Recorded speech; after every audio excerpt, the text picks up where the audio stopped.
Welcome to America, land of the red camels, covered with Kafirs, fertile for dower, the rich is a handsome. Billionaires don't compare to one man that guides another to Islam, then helps them understand. New shahadas hopping out of blue sonatas, learning how to make salat. My crew is deep, but yet they modest. Brotherhood like no other hood. Eid celebrate, we relate like no color could. Assalamu alaikum wa rahmatullahi ta'ala wa barakatuh. So today, inshallah, we're going to be doing a review, a brief discussion, an encouragement of a very special, in my humble opinion, very special work, very special piece of art, bi'idhnillahi ta'ala, and that is an album that is called B.A.M, Black American Muslim, by Abs the Poet. B.A.M, B.A.M, Black American Muslim, by Abs the Poet. So, regardless of what I know about this brother, alhamdulillah, on a personal level, I just want to talk about the work, inshallah ta'ala, what I honestly think and feel about it, and what would I say to a fellow Muslim or even a non-Muslim with regards to purchasing, supporting, buying, sharing this piece of art. So it's a poem, or it is an album of poetry, obviously Abs the Poet, and it's approximately 12 tracks. Here, 12 tracks. Inshallah ta'ala, before we get into some of the samples, you can actually hear some of the poetry, some of these tracks. There are 12 of them. The first is called Never Forget. Number 2 is called King Abdullah. Number 3 is called Caravan. Number 4 is called Red Camels. Number 5, Hawk Spit. 6 is Breaking Adam. 7 is Fast for Thought. 8 is Red Summer. 9 is Double Consciousness. 10 is Culture. 11 is Hourglass. And 12 is The Slave of Allah. So we have 12 tracks released on September 18th, 2022 by Halal Bars. Alright, the label is Halal Bars. You gotta read the labels, as they used to say back in those days.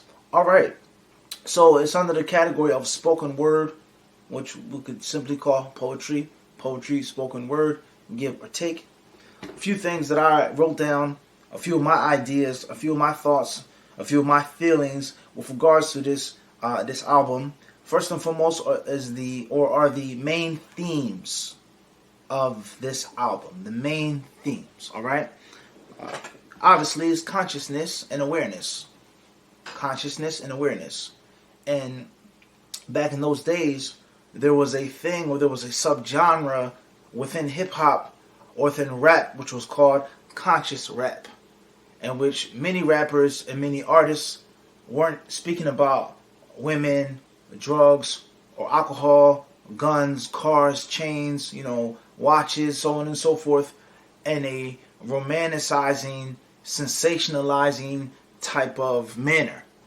Rather, they were speaking about problems, ills of society, of people, horrors, terrible things that they watched, that they had experienced, especially living in the inner urban city, in the hood, in the ghetto, in the projects, whatever the case may be, warning people from that terrible lifestyle, and also showing some of the inequalities, some of the injustices, some of the examples of hypocrisy, double, triple, quadruple standard within the world today, let alone the United States of America, our country, let alone this state or this city or this town with regards to this race or these races or this class of people, so on and so forth. Conscious rap.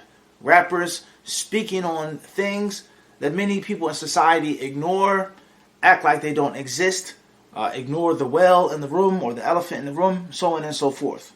So as well, in poetry and in spoken word, there are poems that make you feel good, poems that talk about love and romance, spoken word that speaks on this and that, and then there's spoken word that talks about consciousness, awareness of what's going on in life, the realities of life, the realities of death, and certain things that many people ignore or are unaware of. Secondly, and that's of course this second point could be the first point, which is the most important point, and that is al-Islam. You listen to this album, you're going to learn, you're going to hear about al-Islam. Okay? The beauty of this religion, obviously propagating this religion, calling to this religion, encouraging people to adhere to this religion, to follow this religion, and some of the benefits, some of the fruits, some of the rewards, some of the special treats that you will get by being a Muslim. Number 3, justice and equality. And of course, number 4 or /3 is lack of justice and lack of equality. And obviously, this isn't an Islamic discussion right now. We're not explaining a hadith. This is an exegesis of the Quran al-Kareem. This is not the time or the place to speak about Aqidah, what we believe as Muslims, so on and so forth. But we know in Islam, we believe in absolute justice. Is that no one is ever to be wronged. No one is ever to be oppressed. Right? Even when a person takes retribution or revenge, or even when there are acts of violence made against a person, etc. But it's never ever unjust, like murder versus killing. In Islam, we don't believe as Muslims that killing is absolutely bad and prohibited and totally, a no-no. No, that's not true. But murder is unjustly taking someone or something's life, for sure. So we believe in absolute justice, but we as Muslims, we don't believe in absolute equality. There are certain people, places, times, acts, statements, deeds, which are more virtuous, which have a higher status, a higher rank. Allah subhanahu wa ta'ala mentioned about this woman in the Quran, and He tells us how He gave her status, how He elevated her status, how He made her the best from among the women, so on and so forth. Allah tells us about this prophet, this messenger, making this supplication, this act, etc. Alright, so He talks about justice and the need for justice. What is justice? And obviously we as Muslims, we believe that there are many times, not all times, in which there should be, and there has to be equality, in which man and woman equal, same. These men, Arabs, Persians, Turks, Sub-Saharan, etc., African, black, white, green, purple, equal. So there are times in which, yes, we do believe in and promote and push and pump and fight for equality. And there are other times in which a person who's righteous, who prays all night, isn't the same as someone who sleeps and oversleeps for the mandatory prayer in the morning. All right, so he talks about justice in this country. He talks about justice with regards to being a Muslim, being a black Muslim. And some, obviously, they use the term, or they prefer the term African American, which is fine if that's what you prefer. Me, I use the term black Muslim. I prefer that for several reasons, which this isn't the proper time to explain. All right. He also speaks on conspiracy theories. Right? What is a conspiracy theory? All right. Are all conspiracy theories, aren't certain things factual with regards to people plotting and scheming, people trying or actually undermining other people, what they call the black hand, the hand that holds the strings of the puppets, the hand, the hidden hand that is never seen but always felt. All right? Powers that be, whether it's the government or the police or FBI or the CIA or these people in this organization, so on and so forth, people who conspire, people who work behind the scenes, behind the curtains, in the shadows, to do harm to some people, to destroy, to sabotage, all right, discombobulate different peoples, different movements, the civil rights movement, all right, crack attack, right, the systematic flushing and pumping and pushing of drugs into poor communities, inner urban city communities, whether they're predominantly black communities, whether they're white communities, what people call poor white trash, whether they're Hispanic, Latino, Puerto Rican, Dominican communities, or any other race or any other ethnicity which is considered to be the lowest in a society because of their financial standing. They're in the ghetto, they're in the hood. They live in a very bad time, a very bad place in which drugs are rampant. Crack, all right, heroin, all right, or heroin, whatever you want to call it, pills. You see needles all over the place. People just, zombies, leaning over, falling asleep, right? Why you see so many crack vials at the playground, all right? Was it a mistake? All right, is this something that, these black people or these white people or these Hispanic people, whatever they are, they just do these drugs because they're bad, dirty people, because they're an inferior race? Or was it something deeper than that? Was something greater than that? Why so much violence in the hood? Where are these exotic and expensive handguns and submachine guns and all these, right? Where these weapons coming from, right? Not to go too deep into the rabbit hole, but serious questions. So the author or the poet, he speaks on these issues. Or whether you agree or disagree, whether I agree or disagree, he speaks on those issues. And of course, I humbly feel the fifth point is that he speaks on revisionism and taking it, which is connected to the previous point, rethinking, reinvestigating, relooking into history and different things that took place and happened before, during, after this war, this movement, so on and so forth. What really happened? What was really the cause behind that? So these are some of the main themes. And of course, each of those themes by itself is a full discussion, a full lecture, a full book, another album of poetry. Just talking about Islam, just talking about Dawah, all right? Just talking about only being a slave to Allah, all right? Racism, injustice, inequality, so on and so forth. All right. So some of the pros that I would say with regards to this piece of work, first and foremost, is a very skillful and talented delivery. Alhamdulillah, you can listen to the poetry, you can listen to the delivery, and it's obvious, it's plain that the poet, the artist, he's skilled and he's talent, and he's presenting it with a great deal of confidence. And that's very important with regards to any piece of art. Number two is it's a unique piece of art, unique presentation, the names of the tracks, the artwork on the cover, all right? Okay, I don't know if that comes up too clear on this camera. Everything. Number three is a cohesive layout. Nothing about the project is sloppy or haphazard. Nothing about the project is all over the place. It's seamlessly, smoothly laid out. This track leads to that track leads to this one. The general theme, large and small. Allah knows best. Afterwards, he has some good intros and some good skits. And if you come from that era, or you come from that culture, you know that an album is much more than just the songs. It's much more than just, the lyrics and the beats. It's much more than just the music and the singing. But what makes a good album a great album, which makes a great album a classic, we know is the skits, the intros and the outros. All right, the random, spontaneous people in the studio, on the streets, this happens, that glues, right, all of the pieces together, the thread that keeps the pearls together, right? So the intros and the skits, let alone the intros and the skits being meaningful. And of course, we can get, lost. We don't want to take too much time just talking about racism and hypocrisy in the culture, in the world today, with regards to art, with regards to movies, with regards to music, right? How people, they overlook certain things and over people, and that obviously that spawned and that created a whole entire movement, right? A whole entire genre, right? And the author, he speaks on some of those things here. Obviously, he isn't a musician. He isn't making music. He's a Muslim. He's speaking poetry. But he talks about the concept of a hijacking culture and how the culture and how the art form, how the genre wasn't supposed to live. It wasn't supposed to thrive. It wasn't supposed to make it, let alone go global. What he said, from California to Korea, and how the people, they washed it and put this face on it and put this image on it, so on and so forth. But that's a different discussion.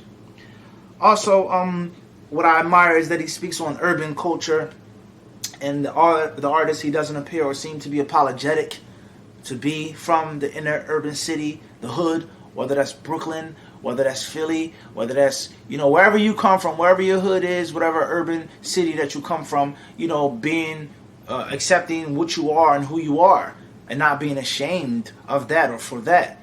And just because you're Muslim doesn't mean that you're required to abandon all of your culture or all of your identity or your background.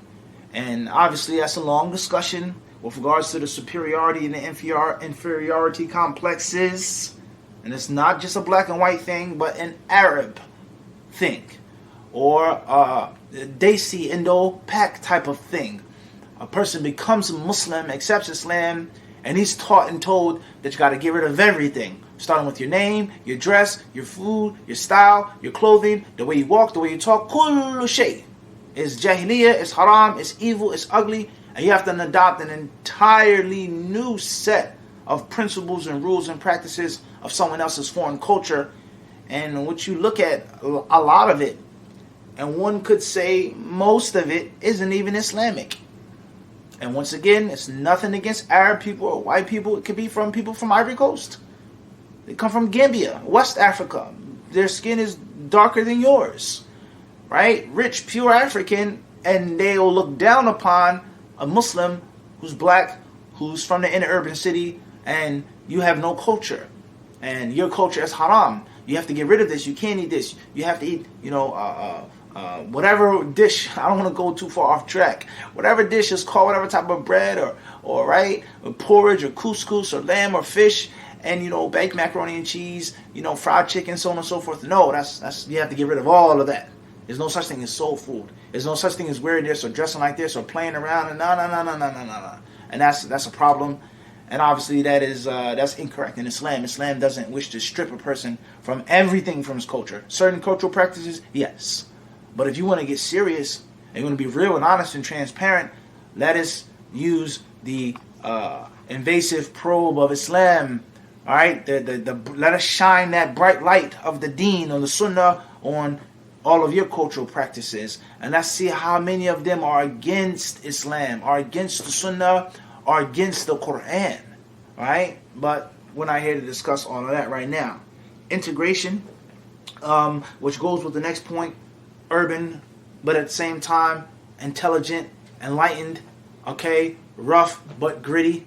As we say, EYG, elegant yet gritty, right? You integrate. I'm a Muslim first and foremost, my aqidah, but obviously I look in the mirror, this is what I look like. I can't ignore the fact. People see me in the street, they don't see Muslim first, unfortunately. Most people, they're going to see black first, or white first, or Arab first, or Hispanic first, or Bangladeshi first. That's the first thing they want to see.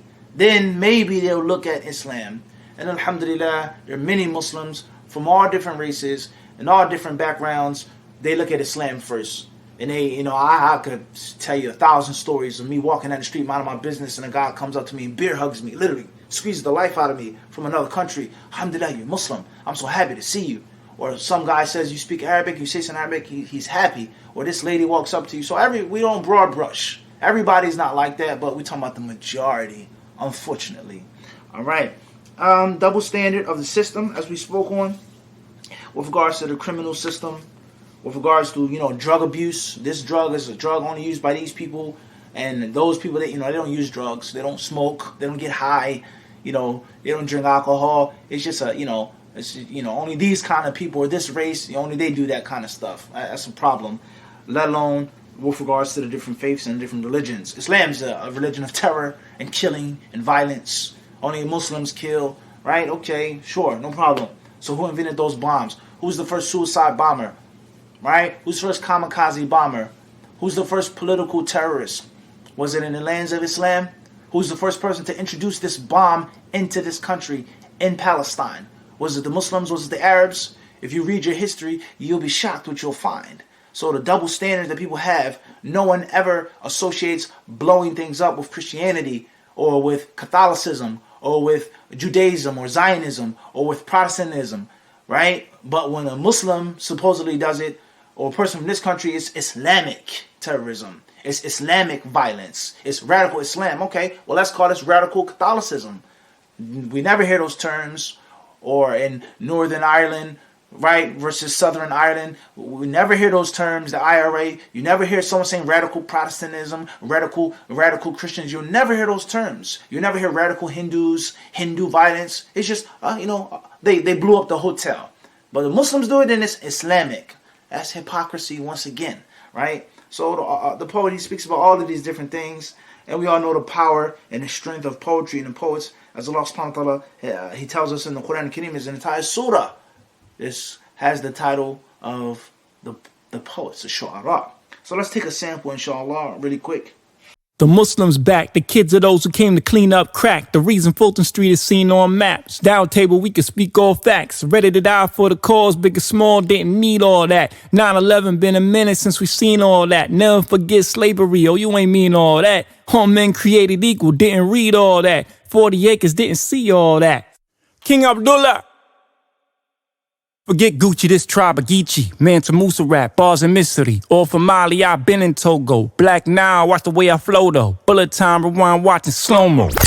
It's an art form, pen sharp with a dartboard. Rappers wanna be poets, poets wanna be rappers. Actors wanna be gangsters, gangsters wanna be actors. They say you change, same book, different chapter. Allow me to fill in the blanks, no capping. Met a few rappers after, I ain't have to. Striving for a better tomorrow, hereafter. Coulda rose with Kendrick, Drake, and Cole, but I stopped when I stopped and chose save my soul. Deprive me of food, watch my focus get stronger. Driven by hunger, I'ma only last longer. Do what you do, dude, cause I'ma do I. While you rely on others, I'ma do salat. Used to go hard for this dunya. For paradise, why wouldn't ya? I come from the descendants of critical listeners, visions imprinted in us, lyrics that live within us, tales of turmoil, trials and victories. They mock yet mimic us, I guess that's history. Polygynous DNA, but look how they limit us. Restricted our digits, wishing that they could get rid of us. They use eugenics, but then they figured ain't quick enough. Bullets don't matter who pull it, long as we can't get up. Islam came to refine our culture just like it did yours. We were meant to embrace it, not to ignore it. Some of us have a humor we use to tell the truth. Quick-witted, we quick spitters when in the booth. Create slang that changes how the world speaks. Leaders of fashion, the sunnah, we had the world see. I'm nobody to most bodies. Somebody to somebody. Gotta hold down those bodies. Nobody can tell you about your body. Nobody knows. They see the body, but they don't see the soul. Like the body when it's stiff cold. Life's like a big show. Script already written. You just living what you been chose. Sit with your decisions, cause you'll soon know. Couple things I should say before I go. As you can see, briefly, alhamdulillah, the delivery is sharp, it's smooth, inshallah, authentic. You see that the lyrics are very meaningful. It's not just, someone yapping or, mumbling, blah, blah, blah, blah, blah, blah, blah. Powerful, meaningful lyrics. Something for you to think about, something for you to ponder, and really scratch your noggin, your head, and give it the necessary amount of thought. So alhamdulillah, I would encourage every single Muslim, every lover of poetry, of spoken word, anyone who wishes to know and to learn about American history and the different demographics, etc. of this country, right? Demographics of this country, to check it out, to inshallah ta'ala support your brother, to purchase it, spend that money.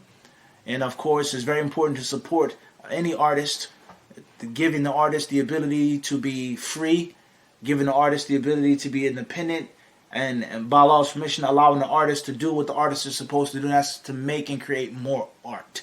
And that's not going to happen unless you spend that cheese, that chicken, that cream. You got to spend the money, you got to support, right? The artists who are trying to call to something positive versus the countless artists who are calling to batil, all right, kufr and shirk, innovation, sin, disobedience to Allah subhanahu wa ta'ala, disbelief in Allah. So it's upon us, bi'idhnillahi ta'ala, to try our best to support all of the Muslims that are calling to good, the Muslims that are trying to cooperate upon birr and taqwa. So check it out, inshallah ta'ala, B.A.M, Black American Muslim, by Abs the Poet. You heard it from me first, right here. Shout out to all Hadith disciples. Peace and blessings. May Allah subhanahu wa ta'ala bless each and every one of you. And thanks a lot for watching and for tuning in. Who needs shoes when you got a whip? Who needs a whip when you got your own plane? Who needs a plane when you got space? Who needs space when you got your own lane? You see the pics, I see the frame. You see the joy, I see the pain. You see the chain, you see the gang. Pull back a little and you see the slave.